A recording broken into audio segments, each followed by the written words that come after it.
Welcome to SwineTime podcast. Glad you're here to join with us this Friday afternoon for hopefully an interesting conversation here at the Pipestone Vet Clinic with a few people I have with me.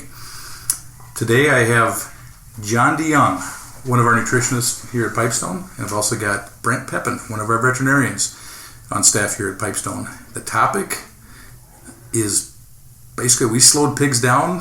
How did that work? How did it end up for a net effect on what happened? And where would we go from here as far as slowing pigs down, diet, heat, other methods we use to slow these pigs down in growth due to the COVID backup at the packing plant?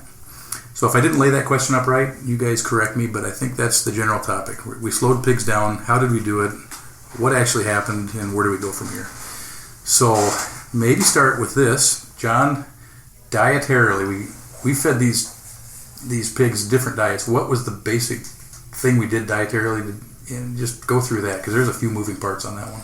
Yeah, we as a team took one specific approach. I think there was a couple that other people in the industry used, and they all kind of got to the same endpoint, which was slowing pigs down. But the route we went was using low crude protein or deficient lysine diets, and they did exactly what we wanted. Pigs slowed down, and in some instances we've even gotten to the point where producers are light from a marketing weight standpoint. They're still backed up pigs, but they're marketing lighter hogs than they probably prefer to be marketing. Right. So you actually made them go backwards in some cases where you fed them. Was it because of intake?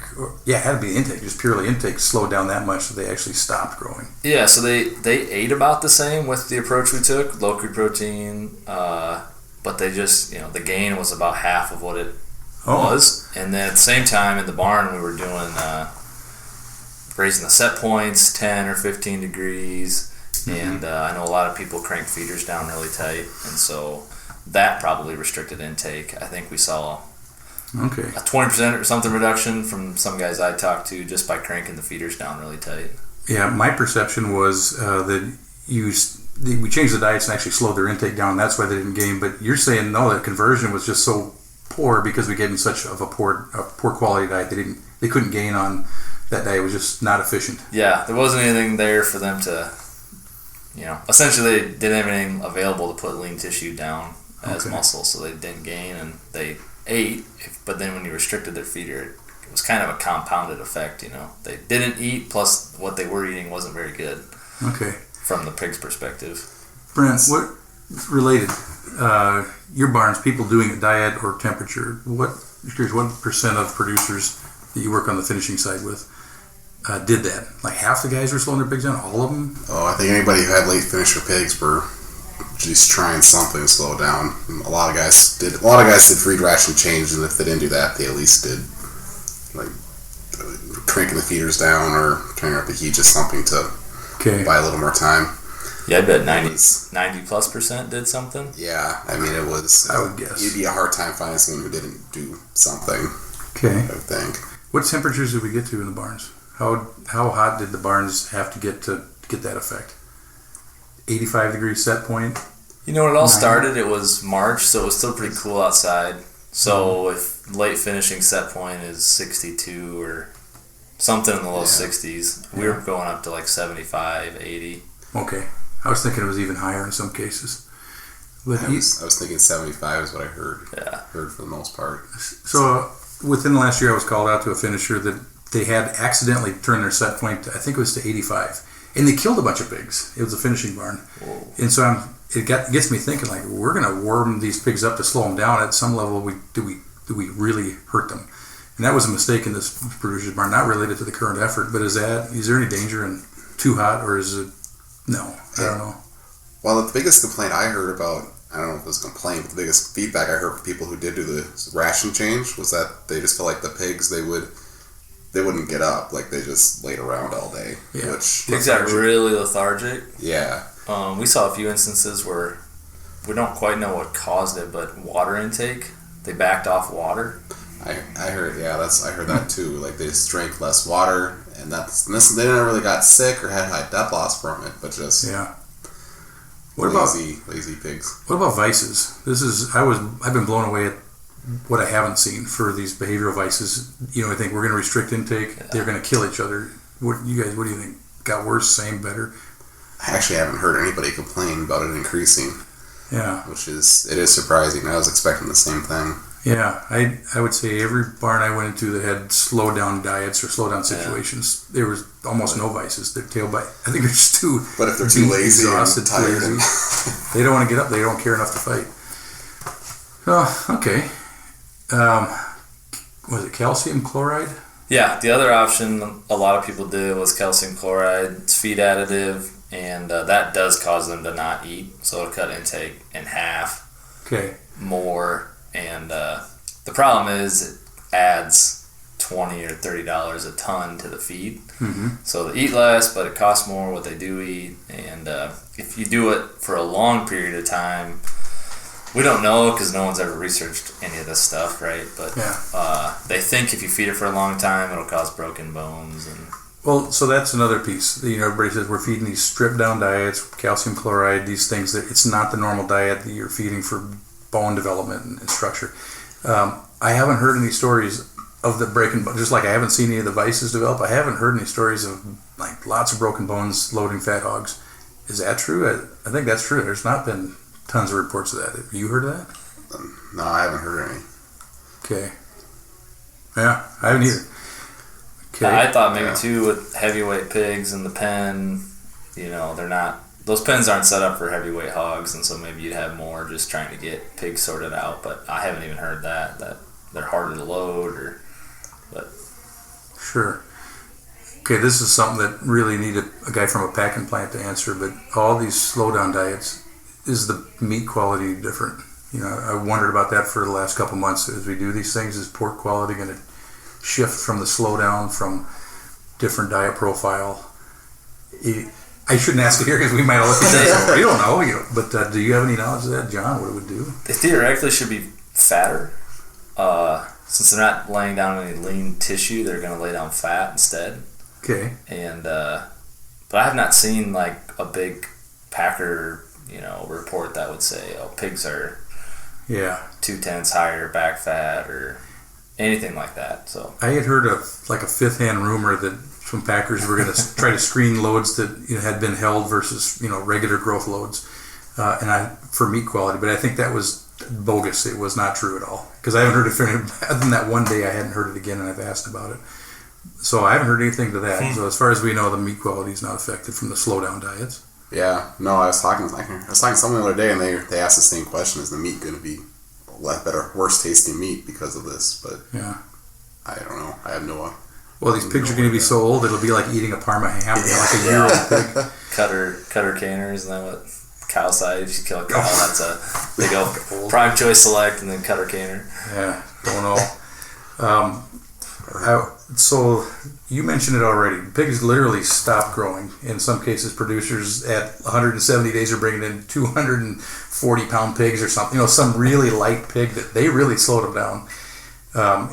And I'd heard that they're basically shifting over to fast diet. So the thing is, slow them down, make them stop. And now, can you speed them up? Is how much whipsaw action is there on diets going on out there? Is that a lot or not a ton of back and forth on pulling the throttle back and forth on these pigs? Yeah, it's been just a wild spring in general. Right before COVID, crude oil was crashing, and then COVID hit, and crude oil really crashed, so the distillers' plants all shut down. So first, we pulled distillers out of all of our diets, and then we saw the market, and so we had just moved pigs to summer diets, so we moved them back to fall diets because they were cheaper based on the market. And then packing plants started shutting down, so then we went to holding diets. Now we're back to fall diets. We got some guys that are light, they're trying to put weight back on, so those guys are on summer diets. Jenna Hoglid, who sends all of our diet updates out, in like a 45-day window, we sent 600 different diet sets out. Just going back and forth between all the things. I think we always struggle with, we swing the pendulum way too far every time we do something. Okay. And so you try to get ahead of it, but sometimes you end up swinging that pendulum way too far. So the holding diets worked. We didn't really know how well they would work, but they worked pretty darn well. And now we've got light pigs. Cost per pound of gain, we measure that. Now we just gave them really low cost diets essentially. When you look at the net effect on a pig that maybe was growing for 180 days or something like that, is the cost per pound of gain because you fed them a cheap diet really screwed up? Does it get screwed up badly? Or is it still the same cost, it's just that you had them forever, but you fed them cheap feed? Yeah, so their feed efficiency is really bad because they're not gaining any weight and they eat the same, at least on the deficient lysine or low crude protein diets. So we're just starting to get some of the closeouts in, and they're not very pretty. Our best guess today is there's somewhere between $8 and $11, $8 and $12 added feed cost. Okay. To hold those pigs for an extra 4 weeks or 3 weeks. So plus some yardage. Cost per pound of gain is not going to be even close to par. I thought maybe it was. It's going to get worse just because you held them. You fed them for an extra 4 weeks and they didn't gain any weight. Okay. So all that feed counts against them. Yeah, it would have to. It would have to. If the feed was free, then you could argue maybe, but it wasn't free. Brent, welfare. We talk about the vices, but what do you see people slowing these pigs down? Any welfare concerns you've come across that maybe we didn't expect at first, or something that would come out of this that you'd be worried about? I don't know. I honestly didn't really. Like I said, I was expecting to see more vicing behavior, expecting to see potentially more fighting, and expecting to see all these things, but I really didn't have anybody have that come up unless. What about the effect of we got a lot of sites that are now, that used to be all in, all out, and now they're multi-age, continuous flow. Yeah. Yeah. Barns have been overstocked too in this whole process. You're basically impacting everything. Yeah. Multi-age overstock. Yeah, I know I had a couple clients where they still had fat hogs on one side of the barn, and they brought in their wean pigs on the other. Mm-hmm. And, that whenever you do that, you seem to have, at least, you always see a little more scours in the wean age pigs, which market hogs usually don't miss a beat. Then running, the advantage we had when we started doing this, like you said earlier, John, was in March, so at least cooler weather. That'd be harder to do. I think now in the summer when it's hotter, when you're trying to hold two different environments for pigs, those hogs, fat hogs, could have got a lot more heat stress than what they did. What about different, not the environment or the stocking or everything? We talk about restricting feeders. You tighten the feeders down is one option. You already talked about the dietary changes. I am aware of folks that would basically say, I run the feeders only in the morning, and then by the afternoon they run out, or some strategy about once a day feeding, or even every other day I've heard of. And then that starts to play into welfare. I don't know, like in olden days, you might only feed your sows every third day. There's husbandry practices that have used, intermittent feeding for a long time. I don't know I haven't seen anything I would have ever called a welfare situation with these restricted feeding, but I'll ask the question. Is there anything you guys are worried about with that? I haven't necessarily seen anything where it would really raise concern. These pigs are very resilient. It's kind of what we've learned is you can, especially at that size and that weight, they can handle quite a bit versus if you were doing that with the wean age pig. You could probably see a lot more issues. Yeah, that's one case. Is people have got these pigs and they're slowing them down. You don't slow them down in the first week on feed.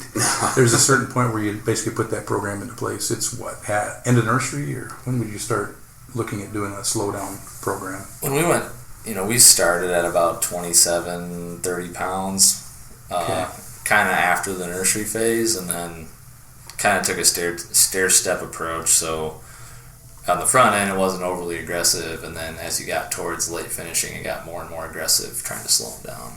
Try to ease them into it so they didn't have a blow up. What do you think the average stretch is now on these pigs? So if you were at a 27-week turn or 26-week, wean to finish turn in these barns, are they at 30 now? Did we go up that much on average? Just maybe region or industry-wide, what did we stretch these things to? We're going 180 days now. Days on feed, something like that, or where do you think we're at? My sense is most systems are probably 2 to 3 weeks backed up on inventory. Okay. And so those groups that they were holding, they probably went from a 26 to a 29 week turn. Okay. Interesting. So 2 to 3 weeks. So just simple math. 2 to 3 weeks on a 30 week turn for real crude math. 10%. So you could still accommodate it in the same barns if you're 10% overstocked. That'd be kind of the rough math. You know, if they would still fit, but you'd have to do a lot of weird accordion work to make it because your compartments are weird now. But that's kind of the offset. You'd have to just that they wouldn't fit if you didn't do that, or you don't take the next wean pigs in. One of those two. Yeah, see a lot of that. Just the accordioning of the flows. Okay. The problem is I don't see a way that they're going to get out of it in the next 12 months. There's multiple ways to get out of it. Yeah, skip a group of wean pigs. Yeah. You could potentially euthanize big hogs, or you bank on the packers going to something bigger than 100% of their kill, and you get caught up or get open market loads or something, and that seems unlikely. So how long is this living in a slowdown world going to last? We've all got theories as we visualize this wave of pigs that's still there, waiting like a wave over our heads ready to crash. There's a couple million pigs walking around that should be in meat cases. Is this a slowdown diet world for quite a while yet? Or are we to the point where, I don't know, how would you view it, either one of you? I don't know. I think a lot of farmers are trying to be really optimistic about it, trying to hope that they can keep getting enough groups out. They're still doing okay, but we're not fixing the problem that we still have that surplus pigs. So eventually something's got to give somewhere. I don't know where. Okay. I don't know where that'll be. Yeah, like the inventory issue is it's a continuous flow multi-age. That's the problem, right? Is things we spent the last decade or 20 years trying to get away from, the continuous flow multi-age sites. Just went right back. Yeah. We just went right back to it in 90 days. And so it seems like it's working okay now, but we're in summer, right? It's the easiest health standpoint of the whole year. Mm-hmm. It's fun in November. Exactly. You get to November, October, you get flu in the barn, you get PRRS that comes into a finisher that's now got two multi-age and PRRS, and you're going to have a disaster. And so if we can see that ahead of us, it's like, how do we prepare for that or try to get backed out of this in a hurry?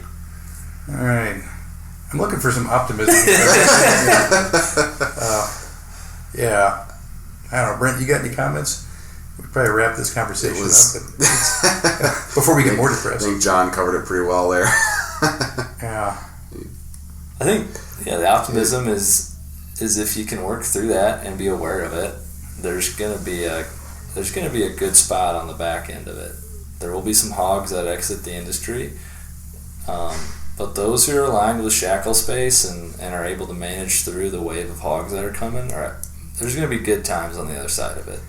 Yeah. Almost by some kind of definition of a finishing cycle from start to finish, it has to exhaust itself within a 24-week roughly turn from the beginning of at least the correction of packing capacity. The pile has to be gone at some point within that time frame. All right.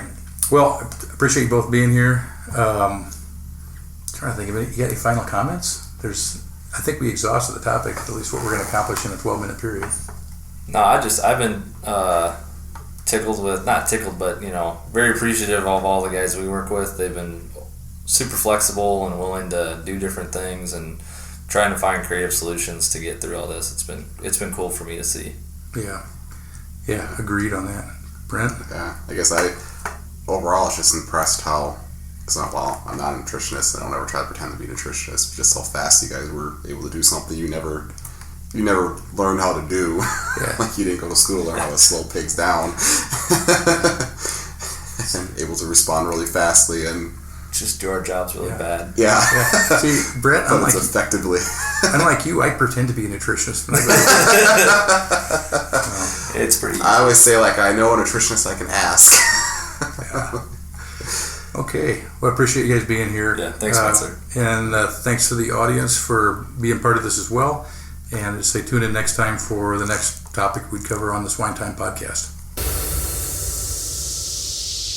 SwineTime podcast was created for the pork industry and individual pork producers around the country. Hosted by me, Dr. Spencer Wayne, with the Pipestone Veterinary Services. The podcast contains pork industry news, advancements in animal care, and how to enhance your productivity. Monthly podcasts are available on Spotify, Google Music, iTunes, Anchor, and on www.pipestone.com.